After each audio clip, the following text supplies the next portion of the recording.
उद्धार र सुधारको कार्य गराइदिनु हुने श्रीराम सर र सुनाम आज मोरङको बेलबारीमा एकदम भव्य र सभ्यको कार्य सम्पादनको लागि श्याम सर सहितको जम्मू टोली जानुभएको छ।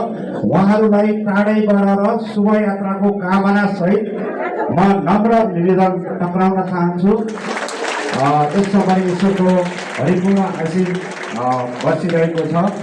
त्यसै गरी ईश्वर मनमा हुनुहुन्छ वनमा हुनुहुन्न भनेर जुन आत्मामा विश्वास बोकेर आउनुहुने तपाईँ ईश्वरको आत्मिक सन्तानप्रति पनि म कल्याण कुमार कार्कीको तर्फद्वारा शिर निहुराएर नमन गर्न चाहन्छु।